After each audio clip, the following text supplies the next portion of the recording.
Hey, what's up? This is J. Lucky Henry. So today we're going to talk about NOI. I love acronyms, just like the real. Get ready.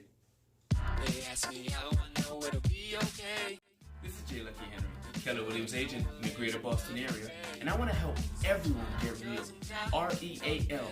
Real estate explained amazingly by Lucky in 90 seconds, give or take. Welcome back. It's J. Lucky Henry. So today we're talking about NOI, which stands for Net Operating Income. Now, just like when you get that paycheck, right? Those of us who have jobs, right? That paycheck comes in and you see the total amount you made. Let's call it $1,000, right? So $1,000, and then you see that's what you made gross.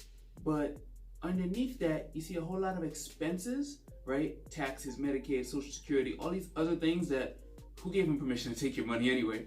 And then underneath that, it says net pay. So that net pay is the same way it works for net operating income. Now, net operating income is basically all the income that can be produced from the real estate. So that's rent, that's laundry services, fees, where it's legal to charge pet fees. Some places it's not, even though they do, right? All the fees, all the income you can make, minus the expenses. Now, what are your expenses, right? Taxes, right? It could be the utilities, it could be the upkeep of the property, right? All those things. What is not included in your expenses is the mortgage. And the reason the mortgage is not included is because the mortgage can vary from owner to owner.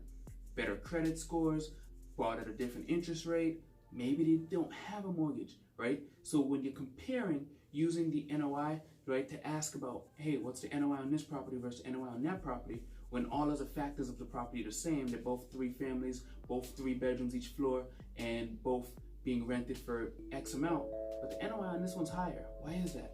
Maybe they're just more efficient with what they're spending money on. Maybe the repair and upkeep is better in this one because it was built earlier, or it was built with better finishes. So that's how you use NOI, what it stands for, net operating income. All your income minus your expenses gives you your net income. It's gross what I net. Shout out to Drizzy. All right, it's been real. It's been 90. Gotta go. We'll be back tomorrow with another video. This is J. Lucky Henry, and I'm here to keep it real with you. Whether you're looking to buy, sell, or invest in real estate, call or text 978-712-0244 and make sure you subscribe to my channel for more.